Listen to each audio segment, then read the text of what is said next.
ठंड में शाही महलों वाले ससुराल की ननद पहली शादी। वाह भाई वाह, बहू ने तो अकेले ही बावर्ची और खानसामे को पछाड़ दिया है। कितनी गजब की स्वादिष्ट रसमलाई बनाई है। खाते ही मुंह के अंदर घुली जा रही है। क्यों भाई मंगनी सिंह, खाली चटकारे ही लगाते रहोगे या बहू की तरफदारी भी करोगे? अरे बिल्कुल करूंगा तारीफ, मगर शादी की दावत खाने के बाद। अरे बहू, शाही पनीर में राष्ट्रीय मसाला डालना, बहुत ही खुशबूदार सब्जी बनेगी, खाने वाले उंगली चाटते रह जाएंगे। जी जी मौसा जी, मुझे याद है। हिदायत तो ऐसे पेश कर रहे हैं जैसे पता नहीं कितनी शादी ब्याह में हलवाई का काम संभाला हो। ओहो, सब लोग शादी के रस्मों में जमकर एंजॉय कर रहे हैं और मुझे बावर्ची खाने में बढ़ा रखा है। पाप लगेगा सबके सबको। एक तो ठंड में कुल्फी जम रही है। भगवान, क्या जुल्म है, कहाँ कहाँ से मैं इस महलों के ससुराल में फंस गई हूँ। हाय रे मेरी फूटी किस्मत। जहाँ लड़कियां शाही राज परिवार में शादी करने के ख्वाब देखती हैं, पत्रलेखा अपने महलों के ससुराल में खुश क्यों नहीं है, जहाँ महल के अंदर जलसा छाया था। बेचारी बहू इतनी कड़कड़ाती ठंड में बावर्ची खाने में दावत बनाने में क्यों लगी थी? क्या इतने बड़े महल में बावर्ची मौजूद नहीं है, या फिर पत्रलेखा शाही ससुराल की परंपराओं को निभा रही थी? तो चलिए पिछली कहानी से पेश करते हैं। खुशी खुशी कर दो विदा कि रानी बेटी राज करेगी। खुशी खुशी कर दो विदा कि रानी बेटी राज करेगी। मुझे महलों का राजा मिला, हाँ मुझे महलों का राजा मिला कि रानी बेटी राज करेगी। सदके जावा, देखो तो बला की खूबसूरत लग रही है मेरी बेटी। पत्रलेखा बेटी, तू खुश तो है ना इस शादी से? हाँ माँ, मैं बहुत बहुत ज्यादा खुश हूँ। आप तो जानती हैं बचपन से ही मेरा महलों की दुल्हन बनने का सपना था। मैं चाहती थी कि गाजे बाजे के साथ शाही अंदाज में मेरा होने वाला दूल्हा घोड़े पर सवार होकर मुझको लेने आए और मैं लाखों का जोड़ा और सोने के जेवर पहनूं और मेरे सारे अरमान पूरे होंगे। महलों की बहू बनने जा रही हूँ मैं। मेरे ससुराल में कितने सारे नौकर चाकर होंगे। माँ, मुझे तो सब कुछ परोस कर मिलेगा। मेरी सेवा पानी के लिए भी दासियां होंगी, जैसे बड़े बड़े राजघराने में होती हैं। बिटिया, माना कि तू महलों की बहू बनने जा रही है, मगर इतने भी ख्वाब मत सजा। कहीं ऐसा ना हो महल में दास दासी ना हो और वैसे भी हर चीज थाली परोस कर नहीं मिलती। ओफो माँ, इतना बड़ा महल है, वहाँ दर्जनों दास दासी होंगे। हाय, मेरे दिल में तो अभी से ही बड़े बड़े लड्डू फूट रहे हैं। कितना आलीशान होगा मेरा महलों वाला ससुराल। मैं तो वहाँ राज करूंगी। पत्रलेखा एक साधारण माता पिता की बेटी थी, मगर बेहद बला की खूबसूरत थी। दूध के जैसा गोरा रंग, रूप, तीखे नए नक्श, जिसे देखकर अनिरुद्ध ने उसे पसंद किया था। शानो शौकत से शादी रचाकर पत्रलेखा ससुराल आती है, जहाँ महल के बाहर चांदी का चमचमाता बड़ा सा दरवाजा लगा था और दोनों तरफ सिपाही खड़े थे। महल के आगे झरना बह रहा था। बाप रे, मेरा महल वाला ससुराल तो कितनी दूर तक में फैला हुआ है। लंबाई चौड़ाई देखकर तो लग रहा है 1000 बीघा में बना है ये महल। तभी सास सौदामिनी लाखों की बेशकीमती कपड़े और जेवर पहने सोने की थाली से आरती उतारती है। आओ पत्रलेखा बहू, आज से तुम इस शाही खानदान की बहू हो। इस कलश को गिराकर गृह प्रवेश करो। सोने की आरती की थाली, सोने के कलश से मेरा गृह प्रवेश हो रहा है। मुझे तो ये सब कुछ एक ख्वाब जैसा लग रहा है। गृह प्रवेश के बाद पत्रलेखा महल में आती है, जहाँ आलिशान शाही दावत की मेज, कई सारे कमरे, बाग बगीचा भी था। ऐसे ही अगला दिन शुरू होता है। इतनी देर हो गई, अभी तक नौकर चाकर चाय लेकर भी नहीं आए। इतने में ननद अरुंधति पत्रलेखा के कमरे में आती है। पत्रलेखा भाभी, आप यहाँ मखमली रजाई में विश्राम कर रही हैं। माँ बावर्ची खाने में आपको बुला रही हैं। ये सासू माँ को पाकशाला में मेरा क्या काम पड़ गया। खैर, बुलावा आया है तो जाना पड़ेगा। थर थराते हुए पत्रलेखा राजमहल के रसोई घर में आती है, जहाँ बड़ी बड़ी हांडी कढ़ाई मांजने को पड़े थे। अरे पत्रलेखा बहू, हम कब से आपकी प्रतीक्षा कर रहे हैं ये हांडी बर्तन धोने के लिए। चलो इसे धो दो। पर सासू माँ, ये काम तो नौकर चाकर के हैं, फिर मैं क्यों मांजू ये हांडे? बहू, इस महल की परंपरा है, दावत के बर्तन बहू ही धोती है। तो चलो जल्दी से धो लो, फिर पहली रसोई की गर्मा गर्म दावत बना लेना, क्योंकि हमारे महल में बाहरी बावर्ची की इजाजत नहीं। इतने बड़े महल में खाना पकाने के लिए बावर्ची भी नहीं? बेड़ा गर्क हो, ऐसे शाही ठाट बाट का? बड़बड़ाते हुए पत्रलेखा अपनी खालिस निकालती है। थोड़े दिनों बाद ननद का रिश्ता पक्का हो जाता है। ये ले बहू, ये सोने का अर्क वाली बर्फी खा, तेरी नंद का रिश्ता तय हो गया है, थोड़े दिनों में शादी है। शुक्र है अब तो ननद की शादी में एंजॉय करने को मिलेगा, आखिरकार ससुराल की पहली शादी है। माँ जी, शादी के लिए तो आपने हलवाइयों को बुलवाया होगा ना? ना ना बहू, हमारे यहाँ राजघराने की बहुएं ही आने वाले रिश्तेदारों की खातिर भाव करती हैं, इसीलिए शादी खत्म होने तक सब कुछ तुम्हें ही संभालना होगा, वरना बड़ी जगह साई होगी। मुझे तुमसे उम्मीद है तुम हमारी नाक ऊंची करके रखोगी। ये सुनते ही पत्रलेखा की मुस्कुराहट खत्म हो जाती है और वह शादी के कामों को सोचकर मुंह सुचा लेती है। पता नहीं कैसा गेंदा फूल ससुराल मिला है मुझे। एक तो शादी भी ठंड के मौसम में रखवाई, मेरी तो शामत आने वाली है। इस महलों वाले ससुराल में सबकी सेवा पानी करते।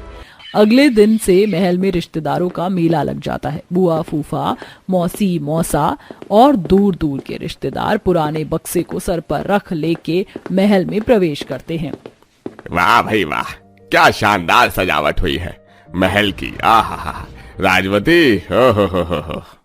ऐसा बोलते हुए फूफा ससुर महल के द्वार पर ही पान थूक देते हैं, जिससे पत्रलेखा लाल पीली हो जाती है। पता नहीं कौन है ये जाहिल आदमी, देखो तो पान की पीक कहाँ फेंकी। अभी अभी मैंने सीढ़ी धोई थी, अभी बताती हूँ इसे। अरे शूरवीर जीजाजी, राजवती बहन पधारिए, स्वागत है आपका। हे भगवान, मैं तो इन्हें पानी वाला चाचा समझ रही थी, ये तो रिश्तेदार निकले। जरा बक्सा तो देखो, बाबर के जमाने का लेके रखा है। आइए आइए अंदर चलिए, बड़ी शुभ घड़ी में आए हैं आप लोग। अरुंधति की हल्दी और मेहंदी की रस्म आज होनी है। पत्रलेखा बहू, जल्दी से बगीचे से मेहंदी के पत्ते तोड़ लाओ और उन्हें पीसकर मेहंदी तैयार कर दो। उसके बाद ओखली में शगुन की हल्दी भी कूट देना। हमारे यहाँ रस्म होती है कि ननद को भाभी के हाथों की पिसी हुई हल्दी मेहंदी लगती है। हाँ हाँ, सारा काम मेरे सर मर दो। एक तो ठंड में काम करके हाथ पैर लाल पड़ गए। पता नहीं कैसा कंजूस मक्खी चूस महलों वाला ससुराल है मेरा, पैसे बचा रहे हैं। कड़कड़ाती ठंड में थरथराते हुए बहू बेचारी सिल पर मेहंदी पीसती है, ओखली में हल्दी कूटती है और फिर महल में आए रिश्तेदारों के मेहमान नवाजी भी करती है। इसी तरह शादी के हर दिन रस्में निभाते हुए उसकी ठंड में हालत खराब हो जाती है। अरे बहू, तू तो पता नहीं किस झमेले में लगी है, इतनी ठंड है, जरा एक प्याली चाय तो पिला दे। फिर से चाय मौसी जी, थोड़ी देर पहले ही तो चाय की चुस्की ली थी आप लोगों ने। अरे बहू, इतनी तगड़ी ठंड चाय की तलब तो होगी ना, जा बना ले और साथ में गर्मा गर्म मशरूम और पनीर टिक्का भी बना लेना। बस आज ही तुझे खातिरदारी और करवाएंगे, कल तो शादी है, परसों हम का तुम का। हाँ हाँ, यही बोल बोल कर तो मेरा चैन और सुकून लुट रखा है।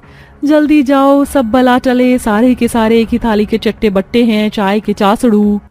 बुखार में ही बहू चिड़चिड़ी मिजाज में आकर चाय बनाती है। एक तरफ चाय उबल रही होती तो दूसरी तरफ बहू गुस्से में उबल रही होती है। पर हद तो तब हो जाती है जब शादी वाले दिन भी बहू को अकेले ही पूरे बारातियों का खाना भी बनाने की जिम्मेदारी मिलती है। देख बहू, ये तेरे ससुराल की पहली शादी की आखिरी रस्म है, तुझे सबके लिए दावत बनानी है बस। हाँ, हे भगवान, कैसा अंधेर नगरी और चौपट ससुराल में लाया मुझको। एक तो इतनी कड़कड़ाती ठंड और इतने बारातियों की दावत भी मुझसे बनवाएंगे।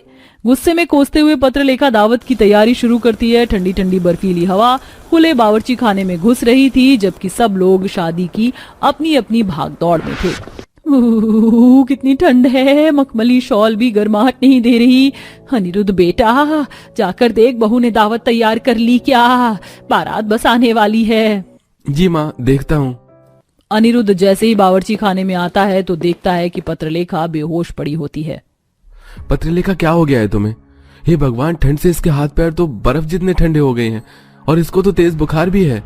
अनिरुद्ध घबराकर पत्रलेखा को कमरे में ले जाकर रजाई उड़ाता है। इतने में सारे मेहमान, रिश्तेदार, ससुराल वाले इकट्ठे हो जाते हैं। भगवान को शुक्र है पत्रलेखा बहू, तुझे होश आ गया। क्या हो गया था तुझको?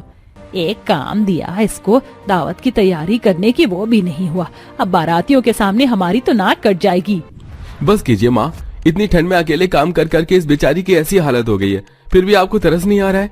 आपकी परंपरा और ये रीति रिवाज जान से बढ़कर हैं क्या माँ? अनिरुद्ध की बातों को समझते हुए सौदामिनी को अपनी बहू की परेशानी समझ आती है। मुझे क्षमा कर दे बहू, इतनी भयंकर ठंड का मौसम था, ससुराल की पहली शादी थी और मैंने सारे कामों का भार तुझ पर ही डाल दिया। मगर अब हम सब लोग मिलजुल कर दावत में तेरा हाथ बटाएंगे। चलो सब। आखिर में बहू के साथ साथ ससुराल वाले भी बावर्ची खाने में आते हैं और कोई पेड़े बनाता है तो कोई पूरी बेलता है तो बहू गर्माहट के पास बैठकर तलती है। इस तरह पत्रलेखा की उसके ससुराल में पहली शादी खुशी से संपन्न होती है। भाभी, अगर घर का काम हो गया है तो मेरे लिए गर्मा गर्म पराठे बना दो, मुझे भूख लग रही है। भाभी, अगर आपका बाकी काम हो गया है तो मेरे लिए नहाने के लिए पानी गर्म कर दो। भाभी, अभी तक आपने मेरी कॉफी नहीं दी। आपको कोई काम कहो तो वो काम समय पर क्यों नहीं होता? किचन में काम कर रही नीतू जब अपनी तीनों नंद की एक के बाद एक फरमाइश सुनती है तो उसका दिमाग और भी ज्यादा गर्म हो जाता है और वो बड़बड़ाते हुए खुद से कहती है, पूरे दिन इन तीनों को बैठे बिठाए सिर्फ खाना पीना और तरह तरह की चीज चाहिए होती है। खुद से तो ये एक गिलास पानी तक नहीं लेती। कभी कभी तो मन करता है इन तीनों के साथ में खुद भी खाने में जहर डालकर खा लूं। सारा झंझट ही खत्म। पता नहीं माँ जी भी इन तीनों को कुछ क्यों नहीं कहती। लगता तो ऐसा है कि कल को ये लोग किसी महाराज के घर में जाएंगी। सुन तो लिया है ना भाभी आपने? न जाने कैसे घर में ब्याह हो गया है मेरा। एक शेर है तो दूसरी सवा शेर और तीसरी का तो कोई मुकाबला ही नहीं।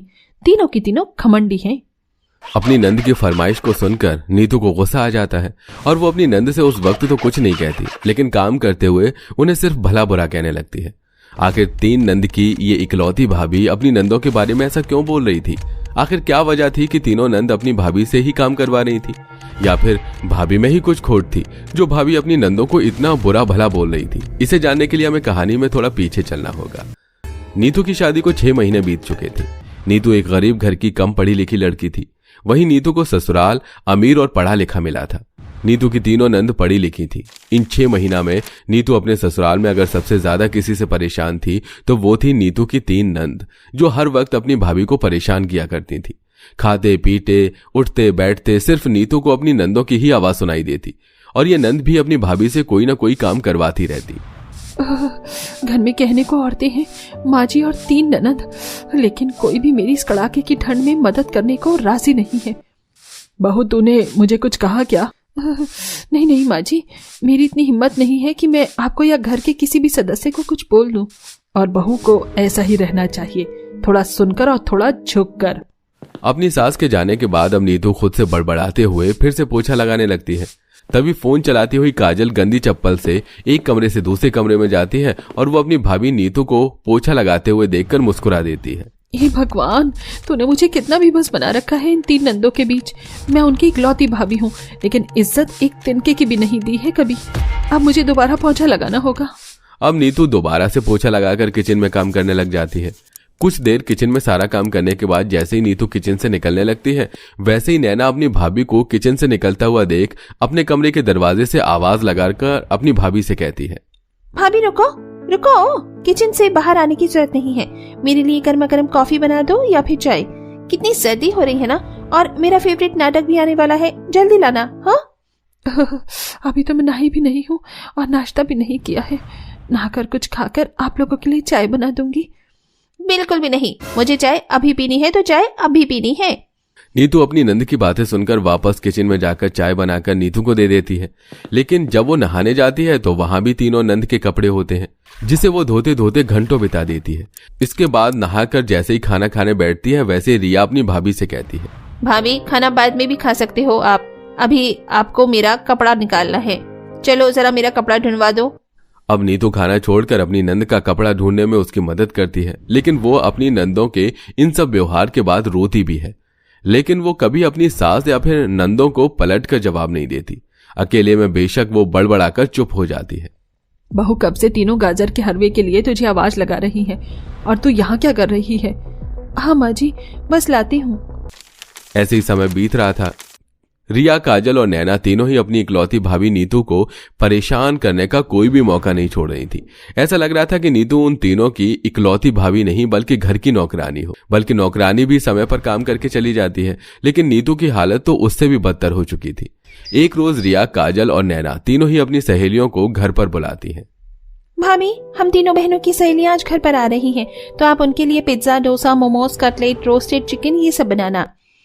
लेकिन सुनिए ननन जी, मुझे ये सब बनाना नहीं आता। मैं दाल चावल रोटी सब्जी खीर पूरी कड़ी चावल पकौड़े ये सब बना सकती हूँ बस। हमें नहीं पता, आपको ये सब बनाना ही होगा भाभी। कहो तो मैं आपको वीडियो दिखा देती हूँ, लेकिन आप ये बनाएंगी। नीतू भी क्या करती, उसकी नंदों ने ऐसे ऐसे नाम नीतू के सामने लिए जो नीतू ने कभी खाया भी नहीं था और ना ही उसे बनाना आता था, लेकिन जैसे तैसे वीडियो देखकर नीतू ये सारी चीजें बनाती है। अब काजल, रिया और नैना की सहेलियां घर आती हैं और इधर नीतू गर्मा गर्म pizza, momos, cutlet, roasted chicken, dosa ये सब परोस रही होती है और सब तुरंत ही खत्म हो जा रहा था। अरे जल्दी जल्दी लाओ भाभी, क्या कर रही हो? यहाँ सब रुके हुए हैं और खाने का इंतजार कर रहे हैं। अभी तो इतना सारा मोमोज डोसा चिकन देकर आई हूँ, ये लोग इंसान है या जानवर? आई माँ, हाथ भी जल गया मेरा। भाभी आज आ जाएगी आप यहाँ, फिर मुझे कल का इंतजार करना पड़ेगा। एक तो हाथ जल गया है और इन लोगों को खाने की पड़ी है। नीतू कम से कम किचन में 2 घंटे अपनी नंदों की सहेलियों के लिए तरह तरह के पकवान बनाती रहती है और वो लोग खाते रहते हैं और इतना खाते हैं कि नीतू परेशान हो चुकी थी ये सब बनाते बनाते। तभी काजल की सहेली को उल्टियां होने लगती हैं, जिसे काजल, नैना और रिया की बाकी दोस्त संभाल कर उन्हें घर ले जाती हैं। अब यहाँ खड़ी होकर क्या देख रही हो? जाओ, वो जो उल्टी है उसे साफ करो। मैं कैसे साफ कर सकती हूँ? इस घर की नौकरानी कौन है? मेरा मतलब इस घर की बहू कौन है? आप ना, तो काम भी आप करेंगी भाभी, हम नहीं। अपनी इकलौती भाभी को परेशान करने के लिए तीनों नंदों ने यह सब जानबूझकर किया था। जितना उन लोगों ने खाया नहीं था उतना उन लोगों ने पास रखे डस्टबिन में फेंक दिया था, ताकि नीतू को और भी ज्यादा काम करना पड़े। और तो और तीनों नंदों की एक सहेली तो उल्टी करके चली जाती है, जिसे नीतू साफ करती है और अगले ही दिन बीमार पड़ जाती है। अरे क्या हुआ, आज घर का काम नहीं होगा क्या? क्या हुआ तुझे? अरे तुझे तो बुखार है। माँ जी, मुझे मायके जाना है कुछ दिनों के लिए।